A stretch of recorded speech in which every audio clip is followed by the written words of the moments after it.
Has anyone ever told you you're too hard on yourself? You need to slow down. You give too much. You really need to learn to say no. And maybe you nodded, maybe you agreed with what they are saying, and then carried on exactly as before, because that's just who you've always been. But what if those aren't simply personality traits? What if they are coping mechanisms? What if the way you've been living, always pushing, always giving, always holding yourself to impossibly high standards, has been quietly putting your nervous system under pressure for years? Not because there is something wrong with you or with those patterns, but because these are patterns your nervous system learned to help you survive. And if you've been following this series, you know that we've already talked about chronic stress, nervous system overload, neuroplastic symptoms, and how symptoms are messages rather than something to get rid of. And today I want to introduce another piece of the puzzle, because your nervous system does not just respond to what happens to you, it also responds to how you respond to yourself. I am Dr. Salma, a former NHS doctor who currently support women with chronic unexplained symptoms. Welcome to my channel. And today we are going to look at 6 common patterns I see again and again in women with chronic unexplained symptoms. And as we go through these 6 patterns, don't try to fit yourself only in one of those. You might recognize yourself in 2 or 3 on all of them, and I certainly did. So let's start. So the first one is the achiever. You're always doing something, and rest feels uncomfortable. You tell yourself, I'll rest once I've finished this, but somehow there is always something to do. I recognize myself in that too much. Even when you finish doing something, there is another thing that arises. So there is no time to rest.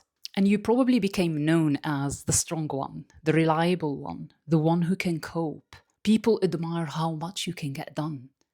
But what they don't see is the pressure your body has been carrying behind the scenes.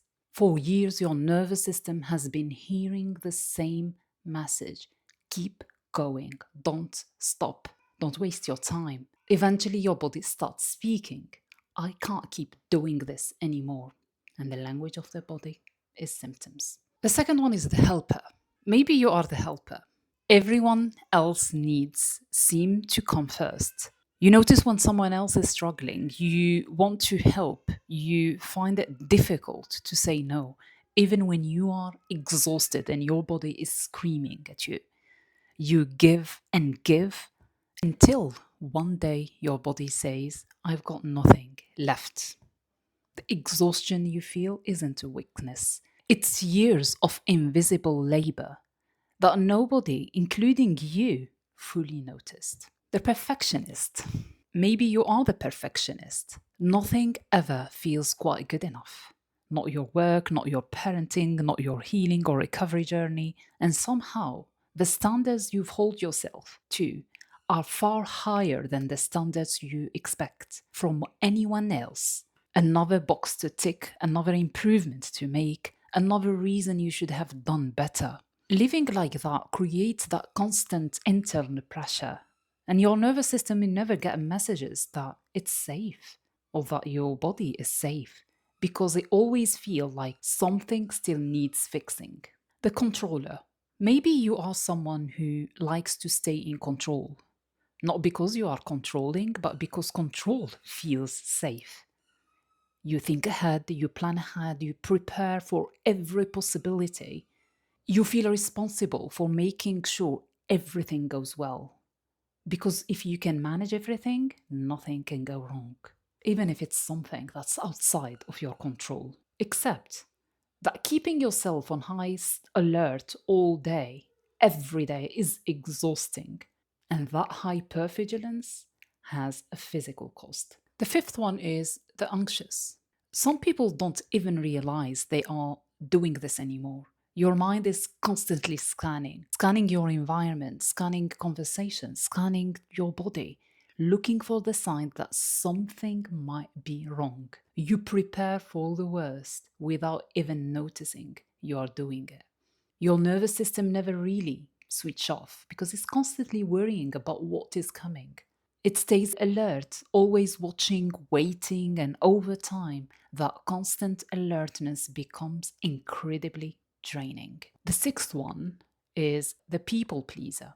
You say yes when every part of you wanted to say no. You avoid conflict and disappointing others because keeping everyone happy feels safer than speaking your truth.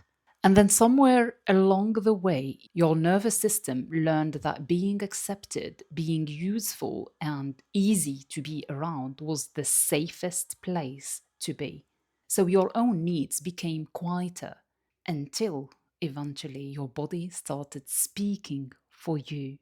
Just as Dr. Gabor Mate says, if you don't say no, so I'm just paraphrasing, if you don't say no, your body would say no on your behalf. And the language of your body is an illness. This is so powerful. If you recognize yourself in several of those patterns, please don't hear this as another list of things you've been doing wrong. That's not what it is. These are not character flaws. They are not weaknesses. We are actually different, and every one of us holds some of those patterns or all of them, and that's absolutely okay. They are certainly not the reason why you should be unwell or have those chronic unexplained symptoms. Absolutely not. Most of these patterns began as incredibly intelligent ways to help you adapt and survive as a coping mechanism. They helped you feel safe at certain moments. And the problem isn't that you developed them or even choose them. We don't choose them, right? So the problems start when there is an imbalance between your needs and between others. When you prioritize others and you forget yourself, even when you are struggling and you are in bed, just you push yourself so you can help others, then your body would start reclaiming or speaking on your behalf. That's why the issue starts. But we all have some or all of those traits, and that's absolutely okay. But when there is an imbalance, this is when we should pause and start reflecting. So let's end with that. Understanding these patterns isn't about blaming yourself, it's about understanding yourself, understanding where your energy is leaking and what are the patterns that are keeping you stuck. Because once you see the invisible pressure that your nervous system has been carrying, you can begin to take some of that weight off. You can start learning, for example, how to set the boundaries, how to balance when to achieve and when to rest, how to train your nervous system, how to let go and just relax, how to process your emotions, how to prioritize your need. And all of that would create safety within your nervous system that would help your nervous system to heal. So we don't force the change, we start by creating that safety.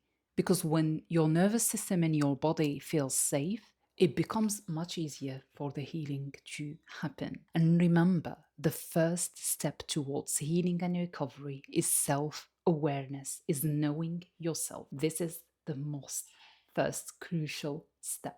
If this video resonates with you, I've created a free guide called Your Tests Are Normal But Your Body Says Otherwise. It's a guide that I wished I had when I was struggling in a push and crash cycle. It will help you understand what's happening with your body with the chronic unexplained symptoms, the patterns that keep you stuck that we covered in today's video, and the energy leaks. Where is my energy leaking? Because it's very crucial to understand where is your energy going that's preventing the healing from happening. And you will find a link in the description in the box below. Subscribe so you don't miss the upcoming videos, and I see you there.